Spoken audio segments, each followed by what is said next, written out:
Hello everyone, back tuning into today's second video. Going to have a look at the weather for next week to 10 days. For today's second video, this will take us to the 1st of December, which is day 10.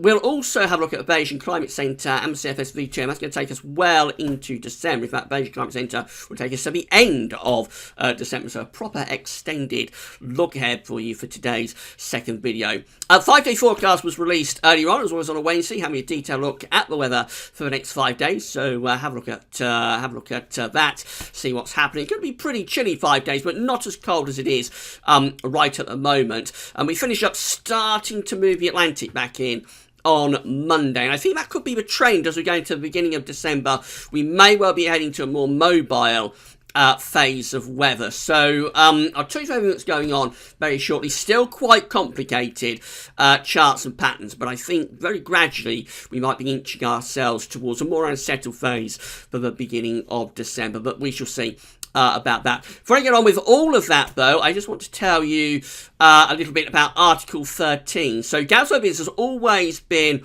a non-political website. We don't talk about politics at GazWebBiz because it's not in any way relevant to the weather, and that's remaining.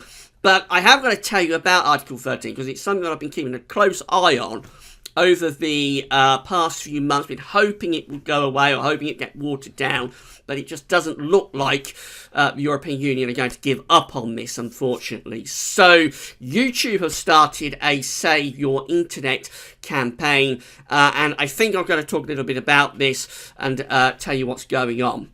So from next year, GazWebBiz may well be prevented from uploading videos to the GazWebBiz channel, and the videos that we do already have may be blocked for anybody living in the European Union. So that is the kind of thing you may find on all of the videos that we've uploaded so far. That message, this video is not available in your country.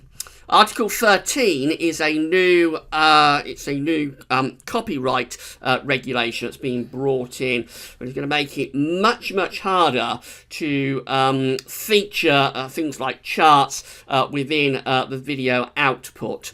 So YouTube is saying, imagine an internet where your videos can never be seen. Imagine an internet without some of your favourite creators, and where new artists and creators are never discovered. Millions could be prevented from uploading their videos in the European Union.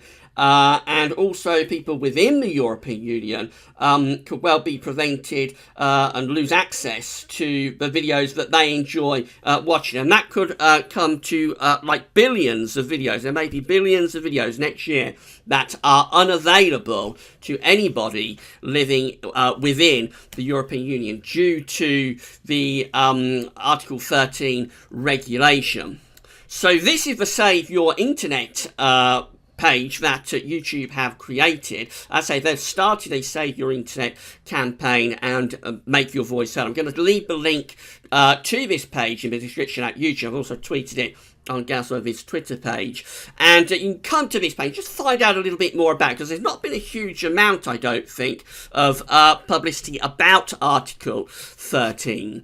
I think it's been very quiet about it, really, over the past few months. I've been expecting more of a media sort of discussion about it. There's been very little about it, certainly here in the UK, there hasn't anyway. So I think this is creeping up on everybody, and next year there could be a real shock when billions of videos that people enjoy watching suddenly become unavailable to anybody in the European Union. So you can come to this page and just find out a little bit more about it, do your own research, and see what this Article 13 regulation is all about. As I say, whilst I'm in the UK, so whilst the UK is within the European Union, I may well be prevented from even uploading new content, and the content that has already been uploaded could well be blocked to myself, because I'm in a country that's within the European Union, and to any other European Union country. If the UK leaves the European Union, then I may be able to start uploading again, but anybody within the European Union still could be prevented from watching those videos, and this could be an ongoing situation. So I'm aware that we have people watching in Ireland, for example. We have people watching in Scandinavia. We have people watching in Germany, and all of those viewers, unfortunately, may well be prevented from watching Gazworthy's videos and many other videos next year. As I say, YouTube are saying this could potentially be billions of videos that suddenly become unavailable to people inside the European Union from next year. So find out more about it on the YouTube Save Your Internet page. And there's also a petition that you can sign. This is at change.org. Again, I'll leave the link to this. I'll leave a link to change.org to save the internet petition in the description at YouTube. I've tweeted this at Gazworthy's Twitter page. So again, you can just come here and you can make your voice heard via this petition, and hopefully we can within the community of YouTube and the internet more generally, because it's going to affect Facebook, it will affect Twitter. Anybody that likes to sort of tweet pictures or charts, anything like that, that could be prevented. Twitter would have to prevent that. Facebook would have to put filters in as well. So this is not just going to be about YouTube. It's going to affect the internet quite widely. It's going to be pretty bad, I think, if the regulation is implemented as it is currently looking like it will be. So again, do your own research, find out more about it, and if you would like to sign that petition, again, the link to this change.org page will be left in the description at YouTube. So that's me off me soapbox. Let's get on with today's video. We're going to start off with a couple of pictures. This was sent through on Monday from Frank in Austria. So this is a little bit of snowfall that was falling in Austria on Monday. Frank said that actually this is the latest. They've had their first snowfall in Austria for several years, but they did manage to get a couple of pictures here sent through from Frank showing this snow that fell on Monday in Austria. And then, of course, there's been a little bit of snow today. So this one was sent through by Neil in Patcham, Brighton. And yes, early this morning they did have a little bit of a dusting of wet snow down there in Brighton as well. In fact, quite a few places down in the south and through the Midlands had a little bit of snow. Didn't really amount to very much, but there was certainly some snow around, and first snowflakes of the season falling down in parts of the south this morning. So big thank you to Frank and to Neil for sending those pictures through. If you would like to have your pictures featured in Gazworthy's videos, there are several ways you can do it. So you can email them to us at gazworthys@gmail.com. You can share them with us on our Twitter and Facebook pages. And of course, you can post them in the comment box at Gazworthys. So when we've got time, always happy to feature those pictures in the videos. Big thank you to Neil and to Frank for their pictures today. Right, so we'll get on with the video then, and we're going to start off by having a look at the GFS ensembles. So the red line here is the 30-year upper air temperature for Aberdeen. We're looking at Aberdeen up in the northeast of Scotland today. So for the next week, colder than average conditions are dominating in Aberdeen. It's going to be a pretty chilly week coming up. As we go through into next week, though, we see a gradual recovery in the temperature beginning to take place, starting to inch temperatures up just a little bit. And actually, we go through the first week of November. Now, the GFS summers are starting to trend quite a bit milder. So, as I say, we might be starting to move towards a milder, more Atlantic-driven phase through the first week of December. But it is a very long way off that. We're in a block pattern, so have to be careful about going too far with any breakdown of the blocking, because it can take longer to break down northern blocking than models think it will. But it does look as though we have got increasing signs of the weather turning a little bit more Atlantic-driven, and therefore milder perhaps as we go through the first week of December. As far as the precipitation is concerned, not a great deal really for Aberdeen over the next week, but as you get through to like the start of next week, it looks like it's turning more unsettled. Quite a lot of rain, and that transition as the rain comes in through the course of next week, Monday, Tuesday, maybe Wednesday, that might contain some snow actually as the milder air hits the colder air, especially for the northern part of the country. It might be a little bit of a battle, but eventually though it does look as though the milder air is breaking through, and then as we go through this first week of December, it looks like we have plenty of precipitation spikes then. So rather unsettled and trending a little bit milder through the early part of December could be the way that we're going with this. Temperature anomalies are looking like that for the week ahead, from the 21st of November to the 29th of November, just a little bit below average, a bit colder than average, with the temperature anomaly in the week ahead. As far as precipitation anomalies are concerned, so could go a little bit, could still be a little bit drier than average for Scotland. England, Wales and Ireland look like they're trending just a little bit on the wetter than average side in the week ahead. In America, it still looks pretty cold over in the east of the states, much warmer in the western part of the states, and precipitation anomalies from the 21st, 29th of November. Bit of a north-south split in America, actually, quite dry in those southern states, looking rather more unsettled in the northern states. As far as the state of California is concerned, where we've had those terrible wildfires, it looks like it's turning a little bit wetter in northern parts of the state of California, but down in the southern part of California, it looks like it's staying very, very dry down there. So this is how the GFS is looking for Saturday, with high pressure over Iceland, low pressure to the south of the country, and we're bringing in these easterly winds. So I think actually after a slightly less cold interlude, sort of Thursday, Friday to Saturday, actually the easterly wind will begin to freshen over the weekend and start to drag colder air back in from the east. So that's how we're looking on Monday, with low pressure down to the southwest, high pressure up to the northeast, and bringing in this really quite strong easterly wind. That's going to be a very cold wind by the early part of next week. And as this low pressure moves in, it's bringing wet weather in across England and Wales, but there will be a northern edge to the weather front. So somewhere like here is going to be on the northern edge of a trailing weather front, and it's not impossible that there could be some sleet or snow on the northern edge of that front. It will very much depend. On the exact soundings in the atmosphere at the time, but it's not impossible that something wintry could happen there through the early part of next week, wherever that northern limit of the rainfall is. I suspect it's going to be like southwest Scotland to northern England. That's Tuesday. Another area of low pressure is heading in from off the Atlantic. That becomes a very major feature indeed as we go through to Wednesday. This is Wednesday 28th of November, a week's time.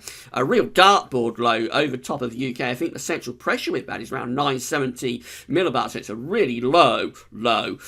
And we're bringing in cold air on the northern side of that low as well. So again, this could bring snow to northern England, particularly to Scotland. Heavy rain further south. The track of this low is uncertain though. If the low is further north, that's going to bring rain to most parts of the country. But if that low was to go in that sort of direction, and you have the northern edge somewhere around here, it might even bring a little bit of snow to parts of England and Wales. So again, a lot of uncertainty next week, but the general trend is to turn things more unsettled. Now, as that low moves away into the second half of next week, we start to pull down these northerly winds again as this ridge begins to build in the northern Atlantic. So cold air surges south as the low moves away into the North Sea and to Denmark. We see these cold northerly winds pushing down as we get to day 10.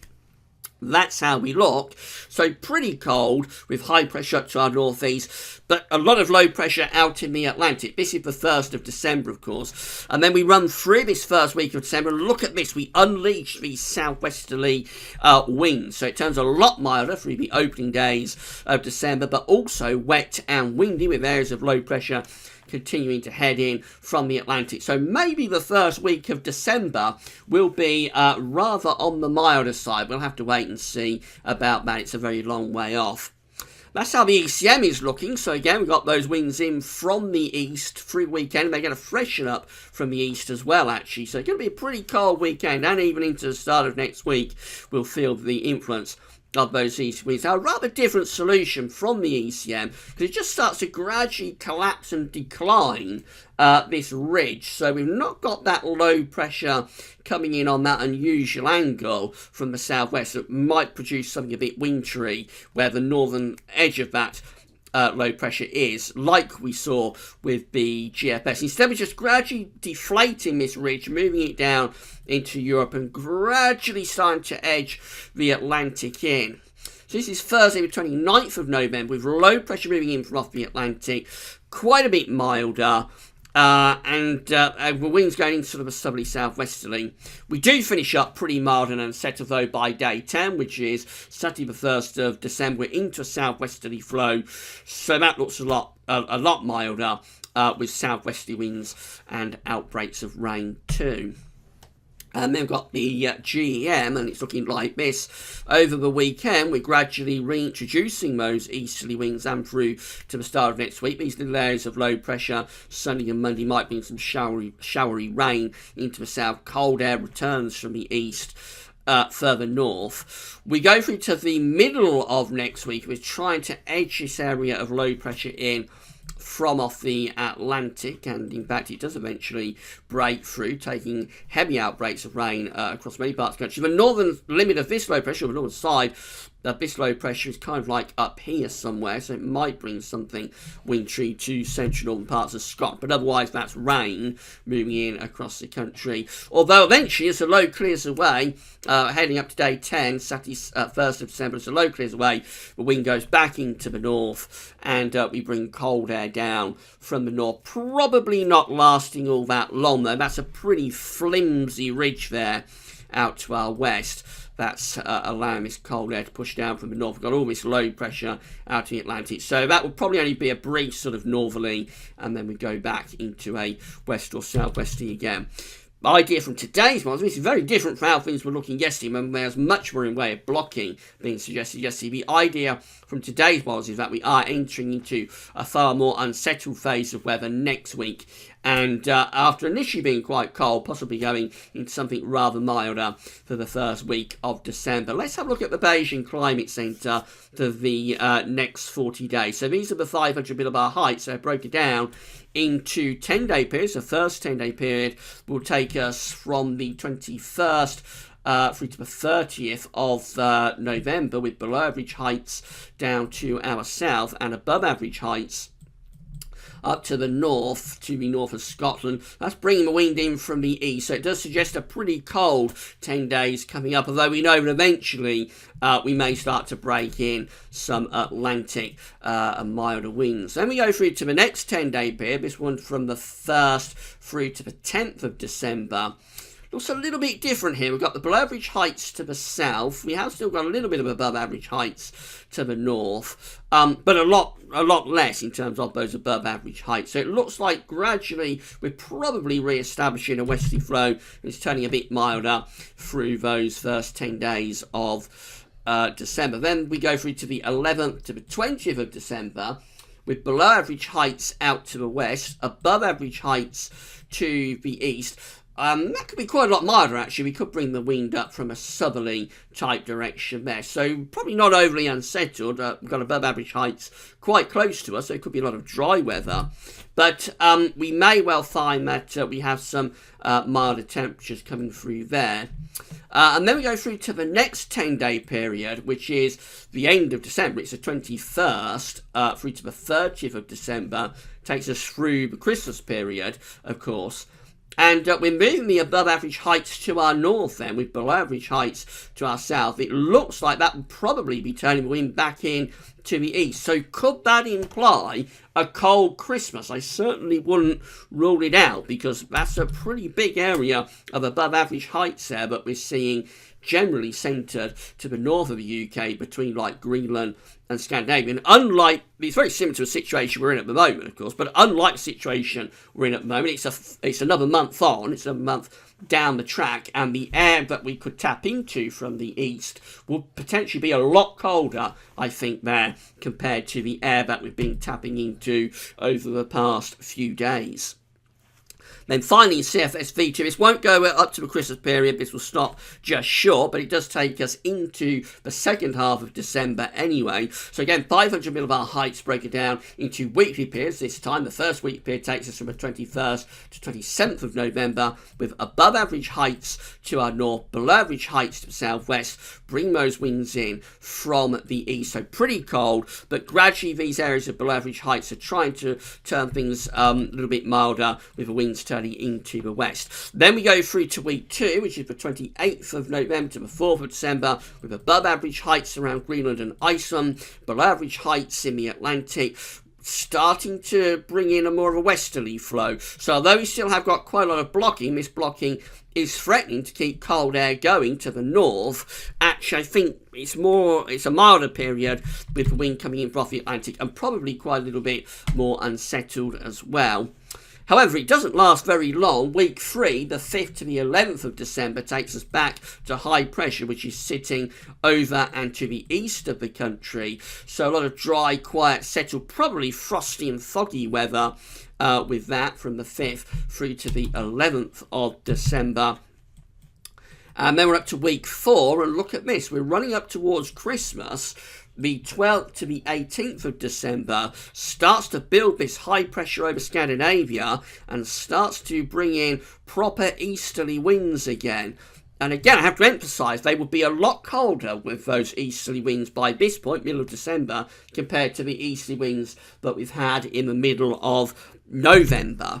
So potentially the signs are there, but as we're running up towards maybe going a little bit beyond, up towards and maybe going into Christmas and then beyond Christmas, just possibly a few hints that something quite interesting could be starting to be hinted at by these longer range models. But of course, it's all very experimental. It's a long way off. We have got uncertainty within the next week to 10 days, so we need to be very careful about this more extended range period. But certainly between the Beijing Climate Centre and the CFS, it's looking quite interesting, I have to say, for the middle and second half of December. It might be that December starts on a milder westerly note, but how long that lasts before we start building up those heights over Scandinavia again, we'll wait and see.